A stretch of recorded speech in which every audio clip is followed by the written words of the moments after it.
Olá, meus queridos e minhas queridas estudantes do oitavo ano. Aqui, professor Tiago Lima. Eu não pude estar presente com vocês, pois adoeci essa semana, então estou fazendo esse vídeo aqui que eu vou tentar ser o mais breve possível para retomar o conteúdo para avaliação de vocês na terça-feira, tá? Então prestem atenção, anotem, eu vou utilizar o livro como referência para a gente aqui estudar um pouquinho. Vou começar aqui então pelo nosso roteiro. Vai cair o capítulo 3, Revoluções Iluministas, Estados Unidos e França, que vocês apresentaram. Rebeliões na colônia, Conjuração Mineira ou Inconfidência Mineira e Conjuração Baiana, que aqui eu preciso dar um foco maior. E o capítulo 5, que nós não conseguimos estudar essa semana, que foram os processos de independência da América Espanhola e da América Portuguesa. E aí, então, nesse capítulo 5 vai ter questão na prova, e eu quero que vocês prestem bem atenção aqui, que eu vou ser bem objetivo em alguns pontos específicos, tá bom? Então, vamos lá para a nossa apostila. A gente vai estudar, então, a unidade 2, que se chama Liberdade, e aí, a partir dessa unidade, a gente vai ter o capítulo 3, o 4 e o 5. Começando no 3, Revoluções Iluministas. Estados Unidos e França. São dois pontos aqui.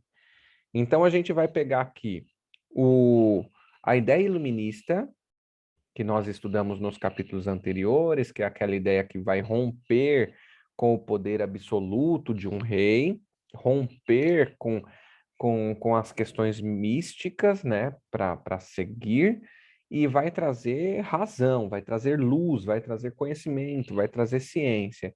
Essa revolução, esse iluminismo, ela vai agir de um jeito na França e de outro nos Estados Unidos, é o que a gente vai ver no capítulo 3. Começando pelos Estados Unidos da América. É importante a gente pensar que, antes de ser Estados Unidos da América, esse território foi colonizado pela Inglaterra, portanto, elas eram 13 colônias. Deixa eu ver se tem um mapinha aqui das 13 colônias, qualquer coisa eu apresento depois. E essas 13 colônias, elas foram povoadas por pessoas que fugiram da Inglaterra por conta de disputas religiosas e políticas, lembrando a questão religiosa que o rei Henrique VIII cria, vocês devem ter visto isso no oitavo ano, cria a religião anglicana, e aí fica essa disputa entre cristãos protestantes e cristãos católicos, e aí alguns protestantes decidem deixar a Inglaterra e viver, né, buscar uma vida nova, e acredita que essa vida vai ser melhor na América. Quando a Inglaterra vê que existe um local ocupado por ingleses, ela fala, opa, isso é uma colônia inglesa, vocês têm que pagar impostos para a gente. Mas fica ali, 13 colônias daqui, ó, um lugar tímido na América e tudo mais. Porém, o que acontece é que no século XVIII, a França se envolve em uma guerra com a Inglaterra. Essa guerra vai durar 7 anos. A Inglaterra vai vencer a guerra, porém vai se endividar demais. O que significa esse endividamento da Inglaterra? Ela vai querer aumentar seus lucros. E da onde que ela vai poder tirar esses lucros? Da sua colônia na América. Então, ela vai começar a aumentar impostos e começar a cobrar um monte de imposto dos colonos na América. Então, aqui a gente tem alguns dos impostos que nós estudamos, que foi a lei do chá, a lei do açúcar, a lei do selo. O que significa isso? A lei do chá, por exemplo, nós vimos aí que a lei do chá vai acontecer um evento chamado Festa do Chá em Boston. Os ingleses dizem todos os chás consumidos na colônia devem ser comprados da Inglaterra. Pensa bem isso. Você planta o chá, você colhe e a pessoa te explora e tem que te vender o chá que você produziu. Então, os ingleses na América falam assim, não, isso aí tá fora, não vamos fazer isso. E também a lei do açúcar, todo o açúcar deve ser comprado da Inglaterra, lei do selo, tudo que circular na colônia tem que ter um selo inglês, isso tudo para que os ingleses ganhassem dinheiro a partir desses impostos, até que vai chegar às leis intoleráveis no ano de 1775, e aí a gente vai ver que os moradores da América começam aí a se organizar nos congressos continentais que vão acontecer na Filadélfia, o primeiro em 74 e o segundo em 75, e eles vão decidir montar um exército, vão decidir fazer um documento de declaração de independência e romper com a Inglaterra, tá? Então, por causa dessas leis que são colocadas. A Inglaterra, lógico, em 76 não aceita, entra em guerra contra sua colônia, mas é muito difícil para a Inglaterra vencer, porque ela tem que cruzar o Oceano Atlântico para guerrear com aqueles que estão aqui em terra. E aí também essa guerra vai durar 7 anos e ela vai acabar com o auxílio da França. A França vai ajudar os Estados Unidos a se tornar independente. Então prestem bem atenção. A gente está falando de 13 colônias que depois vira Estados Unidos da América. A gente tem aqui a importância das listras e das estrelas, então são 13 listras, como a gente estudou em sala de aula, e as estrelas hoje representam os estados. Portanto, essa bandeira ela foi mudando ao longo do tempo por conta das estrelas, foram aumentando os estados, tá? Qual é a influência iluminista, já que o nome do capítulo são Revoluções Iluministas? A divisão dos três poderes. Os Estados Unidos vai ser um dos primeiros países que já vai adotar, na sua independência, a divisão dos três poderes, executivo, legislativo e judiciário, que foi muito bem explicado, se eu não me engano, pela Ana na sua apresentação. No documento que eles escrevem de liberdade, eles colocam aí que todos são iguais perante a lei, e a gente discutiu na sala e faz bem lembrar que todos são perante igual, todos são iguais perante a lei. Isso não acontece, isso é meio que utopia, porque negros e indígenas são massacrados, havia escravidão nos Estados Unidos da América, né? Então o Sul vai ter muita escravidão, como a gente está vendo aqui algumas imagens, tá bom? Vamos diretamente para a França. Na França, para a gente começar a França, a gente tem que entender um processo. Primeiro, ela perdeu lá a guerra dos 7 anos contra a Inglaterra, então também sai muito prejudicada. Porém, quando Luís XVI assume, ele é um rei muito jovem e a França passa por algumas questões. Primeiro, vamos pensar na pirâmide social francesa, que é o que essa imagem está mostrando aqui. A gente tem o primeiro, o segundo e o terceiro estado representado aqui. Então, a gente vai separar por estado. O estado é camada social, primeiro, segundo e terceira ordem, vamos pensar assim. Lá no topo tem o clero, representado por 0,5% da população. Abaixo tem a nobreza, representada por 1,5% da população, e cerca de 98, 97 ou 98% da população francesa é o povo, certo? Todo o povo. Qual é a diferença do terceiro estado para o primeiro e o segundo? O terceiro estado paga imposto, o primeiro e o segundo vive a partir da produção do terceiro estado, certo? Então, essa divisão social é muito importante. O que acontece na França é que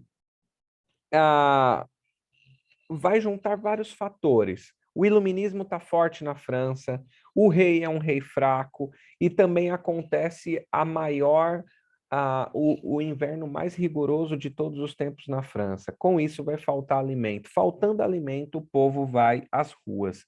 O rei vai decidir uma convenção, então a população vai se revoltar, o rei vai falar assim, opa, então vamos sentar aqui e fazer a Assembleia dos Estados Gerais. O que era a Assembleia dos Estados Gerais? Vai ter um representante do primeiro estado, que é a igreja, uma representante do segundo estado, que é a nobreza, que aí vai ser o rei, e um representante do terceiro estado, Jean-Jacques Robespierre, representando todos os trabalhadores.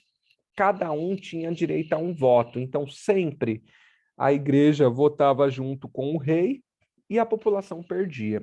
O que aconteceu é que chega num determinado dia que o povo entende que não vai adiantar ficar ali sempre 2 contra 1, eles vão perder, e aí eles saem da Assembleia dos Estados Gerais, e ao lado, numa quadra, eles formam a Assembleia Nacional Constituinte. Eles decidem, falam assim, meu, se a gente é 97, 98% da população, nós que decidimos aqui na França. E escrevem um documento e escrevem as leis da França a partir de então. Lembrando, a proposta não é acabar com a monarquia, mas sim agora limitar os poderes do rei, tirar o absolutismo da França e colocar uma monarquia constitucional, onde o rei esteja abaixo da Constituição.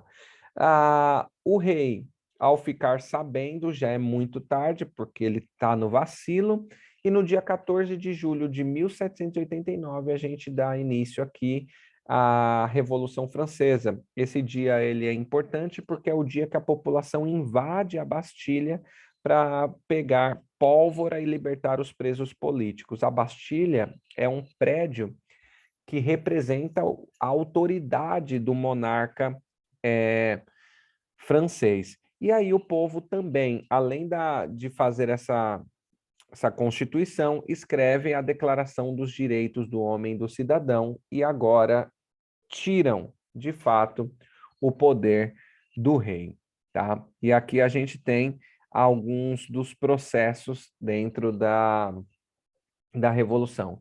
Da monarquia absolutista à república. O que vai acontecer aqui a república ela vai ser transformada a partir da morte do rei, em 1792, tá? O rei Luís XVI e sua esposa Maria Antonieta, que não vai morrer no mesmo ano, mas a partir da morte do rei a gente já tem aí a declaração da república. Por que que eles vão decidir matar o rei? A revolução já está acontecendo há 2 anos, o rei morava em Versalhes, a 15 quilômetros ao sul de Paris. Ele foi levado para Paris, sua família, para ficar perto dos revolucionários que eles pudessem vigiar. Mas em junho de 1791, está aqui, o rei e sua família tentam fugir, porque Maria Antonieta ela não é francesa, e aí o rei acredita que é uma boa ideia fugir da França para tentar auxílio do exército do seu sogro, que não consegue, então ele é capturado e colocado de volta em Paris e agora julgado, porque ele agora é um traidor da revolução. A gente aprendeu também que o traidor da revolução ele é sempre executado. Então aqui a gente monta o poder do povo, a partir de 91 o rei já é considerado traidor e a gente vai para o processo de revolução que vai se transformar na república.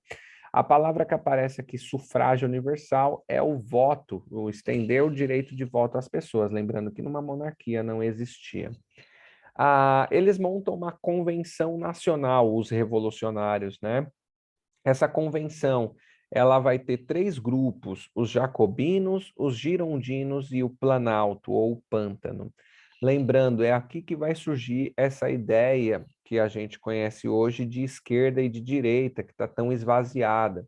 Então, os jacobinos, isso aí foi só uma pura sorte do acaso do local em que eles se posicionaram, esses grupos, na Convenção Nacional. Então, havia uma mesa, à esquerda sentou os jacobinos, no centro sentou o pessoal do Pântano e à direita sentou os girondinos. Ah, os jacobinos defendiam a continuação da Revolução e o direito dos trabalhadores, então a população e esse povo conseguir assumir o poder e melhorar suas condições, e os girondinos eles vão na revolução até um certo ponto, porque uma parte deles era da burguesia. Então, quando o rei sai da jogada e eles assumem o governo, os revolucionários, para os girondinos a revolução já poderia acabar ali, tá? Então, defendendo o interesse da burguesia. Os jacobinos vão sair governando a partir dessa convenção nacional e a gente vai entrar aí dentro de um processo que é a execução do rei e da rainha, então isso é julgado pela convenção, e aí entra no...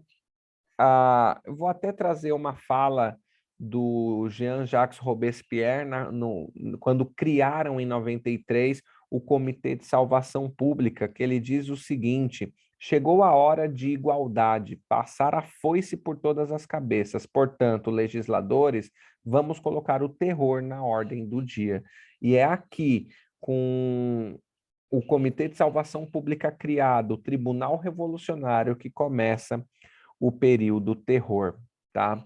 E aí, governado de setembro de 93 a julho de 94, pelos jacobinos, aonde a gente tinha muitas mortes nas ruas da França, certo? Passando aqui, então, o diretório é o último momento da Revolução, que aqui o diretório já é o momento que a burguesia consegue assumir o governo e vai encontrar um novo personagem para governar essa França republicana. Alguém que a população consiga enxergar como um herói, alguém que esteja ao lado da burguesia, e aí acontece o golpe do 18 do Brumário, que é o golpe que coloca esse jovem que todos conhecem aí, que é Napoleão Bonaparte, no governo da França. Napoleão Bonaparte, a gente vai falar rapidinho dele, mas eu não vou cobrar isso de vocês. Ele vai escrever um Código Civil, ele vai acabar se tornando um ditador na França também. Depois eu comento isso com vocês um pouco mais para frente. Então, sobre esse capítulo, a gente vai ficar por aqui. E aí eu já vou pular para o próximo capítulo para a gente falar de Brasil, certo? Quando a gente fala de Brasil, a gente vai falar da Conjuração Mineira ou Inconfidência Mineira, que acontece lá em Ouro Preto, com o personagem Tiradentes, e também da Conjuração Baiana, que eu não cheguei a comentar muito com vocês. Então, eu vou ser muito direto com vocês aqui nesses temas, tá? Lembrando, a conjuração ou Inconfidência Mineira, ela é de cunho separatista. Ela quer a independência de Minas Gerais. Por quê? Porque Minas Gerais ela se torna muito rica a partir do achamento de pedras preciosas, não somente ouro, mas também diamante, prata, enfim, diversos tipos de pedras preciosas. O que vai acontecer? O foco todo da América Portuguesa vai ser Minas Gerais. No começo, quando tem muito ouro, Portugal consegue tirar bastante imposto dessa galera, mas com o passar do tempo, vai ficando com escassez de achar pedras preciosas e os portugueses começam a pensar que os mineiros estão enganando os portugueses, estão achando e não estão repassando a riqueza. Dessa forma, os portugueses vão inventar um imposto chamado derrama, que é o seguinte: todo mês você tem que pagar o quinto para Portugal. De 100% que você explora, 20%, que é um quinto, um quinto, 20% você tem que entregar para os portugueses. Só que os portugueses começaram a achar que isso estava pouco e determinaram uma quantia anual. E falaram o seguinte: se chegar no fim do ano e vocês não cumprirem a meta que nós estipulamos, nós vamos na casa de vocês e vamos tomar bens materiais de vocês para suprir esse valor. E aí os mineiros não acharam isso justo, porque estavam trabalhando, só que agora a mineração diminuiu, né? É mais difícil de encontrar. Dessa forma, montaram na data da, da derrama, que os portugueses iam lá, eles estavam organizando uma revolta, mataram o presidente de Minas Gerais, assumir o controle das minas e declarar a independência. Mas houve uma delação, alguém entrega, né, a conta para como que é o nome? Conta para o presidente aqui está a parte da derrama, está na página 103. Conta sobre a parte da derrama para os portugueses. E os portugueses aparecem um dia antes e conseguem bagunçar a revolta e prendem todo mundo. Quando a história chega lá na rainha de Portugal, Dona Maria, ela fala, pode matar todo mundo, é traidor. Traidor não tem outra pena, é morte. Os brasileiros aqui, né, os portugueses aqui no Brasil, falam assim, não, não pode matar todo mundo porque isso não é uma revolta de pobres. Então, aqui tem uma coisa importante para a gente pensar. Esse movimento é um movimento de elite. São pessoas que têm muitos escravizados, que eram responsáveis por tomar conta de territórios para explorar, que vão tentar dar o golpe e declarar a independência, dar o golpe em Portugal, tá? Então é um movimento da elite, certo? Porque eles têm escravizados, eles são muito ricos. E aí, onde entra Tiradentes nessa questão? Ele não é, de longe, o personagem que leva à frente essa revolta. Porém, ele é o que bate no peito e assume a responsabilidade, e ainda assim não era tão rico. Ele era alferes, que é um cargo da baixa patente do Exército, né, abaixo do tenente, ali entre cabo e tenente. Então, alguém tem que ser o bode expiatório, alguém tem que ser aquele que vai pagar pelo crime de todos os outros. E aí vai entrar Tiradentes nessa questão. E aqui a gente já tem aí a ideia, ó, Tiradentes golpista, né? Tá colocado aqui. Tiradentes não, Elite conspira, e aí o Tiradentes, o plano fracassado, e aqui Tiradentes é esquartejado no Rio de Janeiro, que era a capital do Brasil, e levado para Vila Rica, antigo nome de Ouro Preto, onde hoje é Ouro Preto. Já foi capital do Brasil também. Agora a Conjuração Baiana, que eu não lembro se a gente chegou a conversar. Então vou falar aqui pontos específicos da Conjuração Baiana. Diferente da Inconfidência Mineira, a Conjuração Baiana ela é de cunho popular. Por quê? Ela é feita por negros escravizados e olha só os pontos que ela defendia. Fim do domínio português na Bahia, proclamação de uma república que garantisse igualdade social, e aí sim ela pensa agora no Brasil como uma república, não somente no Estado, diminuição dos impostos e aumento da oferta de alimentos, e fim da escravidão e do preconceito contra os negros. Então a gente vê aqui nitidamente que os pedidos são pedidos populares, não são pedidos da elite. Para de me cobrar imposto. Não, acabe com a escravidão, acabe com o preconceito, proclame uma república para o Brasil inteiro. Então, aqui já pensa de forma mais coletiva. A gente, então, tem a punição aí, que é o fim da... Aqui, ó, defendiam o fim da escravidão, liberdade de comércio, independência da capitania da Bahia e formação de uma república, né? Então, é importante pensar aí no fim da escravidão para lembrar que era uma revolta popular. Nesse capítulo eu quero acabar por aqui. Para a gente ir para o próximo, que eu sei que eu não conversei com vocês, aqui são os 4 que são executados, né, da Conjuração Baiana, tá? Um cartaz com o rosto deles 4.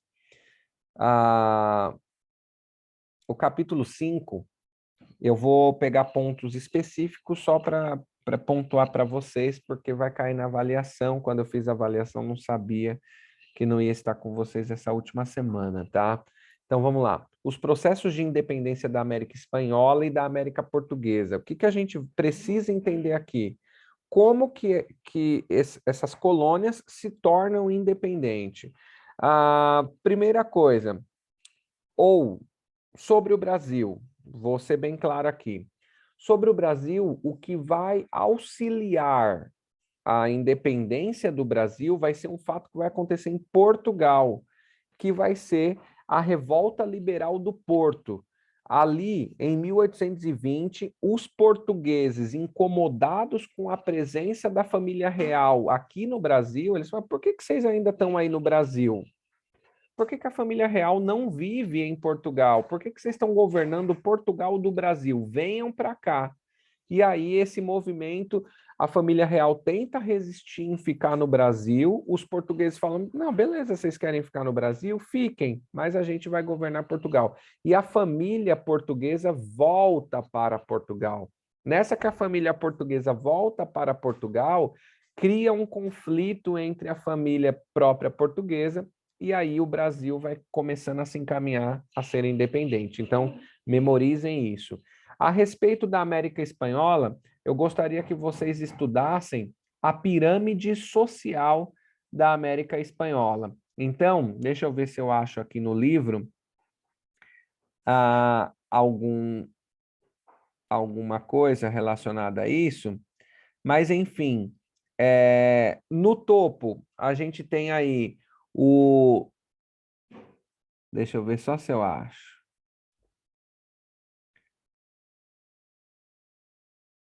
Ah, eu não sei se eu vou achar, vou jogar aqui no Google só para mostrar para vocês. Pirâmide social da América Espanhola. Só para mostrar que a gente tem isso aqui, ó. No topo, os chapetones.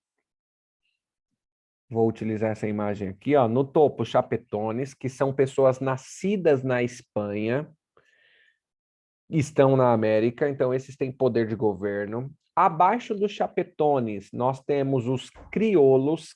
Crioulo, diferente de como nós utilizamos a palavra aqui no Brasil, aqui os crioulos é elite também, só que eles são filhos de espanhóis, só que nascidos na América. O rei espanhol não confia muito neles, porque eles não nasceram na Espanha.